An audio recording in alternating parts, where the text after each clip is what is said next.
동화복음 1 말씀의 해석을 발견하는 자. 그리고 그가 말했습니다. 이 말씀의 해석을 발견하는 자는 누구든지 죽음을 맛보지 않을 것입니다.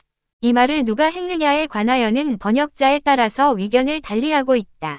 어떤 사람은 이 글을 기록한 토마스라고 보며 또 어떤 사람은 이 말까지도 예수의 어록이라고 보기도 한다. 나의 개인적인 의견은 전자다. 토마스는 스스로 예수의 말씀을 기록하면서 예수가 하신 말씀의 의미가 모두 이 한 문장에 수렴된다고 생각했다.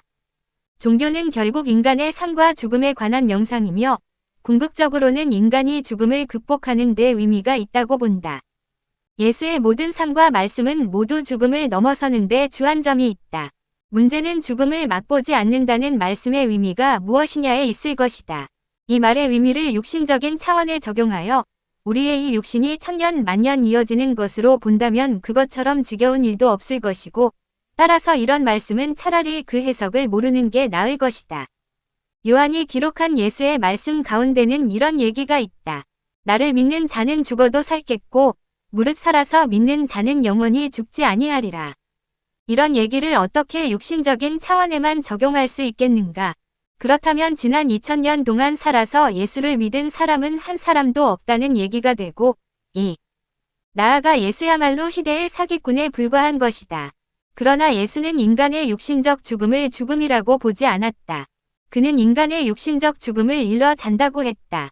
죽음의 기원은 창세기로 거슬러 올라간다. 하나님이 말씀하셨다. 선악을 알게 하는 나무의 실과는 먹지 말아라. 먹는 날에는 정령 죽을 것이다. 그러나 아담은 그 실과를 먹었고 그럼에도 불구하고 그는 죽지 않았다. 단지 선과 악을 알게 되었고 자신의 벌거벗었음을 부끄러움으로 인식하게 되었을 따름이다. 그러나 이게 바로 죽음이다. 선과 악을 알게 되었다는 것, 자신의 벗은 몸이 부끄러웠고 그래서 무화과 나뭇잎을 엮어 치마를 만들어 입었다는 것.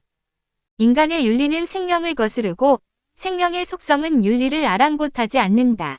인간들이 생명의 길을 버리고 선악을 아는 길로 나아갔다는 것. 그래서 윤리와 도덕의 울타리에 갇히게 된 그것이 바로 죽음의 시초다. 예수는 인간을 이런 죽음으로부터 해방하고 생명 세계의 아름답고도 풍성한 모습을 전하기 위해 이 땅에 등장했다. 그러므로 예수는 이 땅의 기존 질서와 당연히 충돌하며 사람들이 가치 있게 여기는 모든 인간 관계들을 무참히 깨부수는 것이다.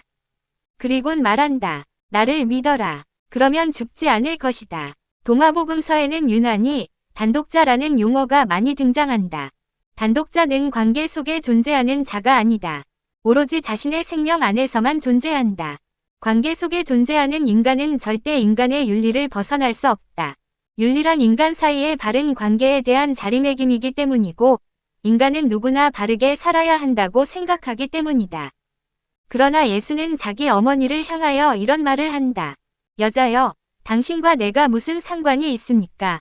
예수는 천하의 호로자식이다. 그러나 이 호로자식의 삶에 그리고 그 말씀의 삶, 죽음을 극복하는 단초가 있다. 가테 파라상 가테 보디사바하. 이후식.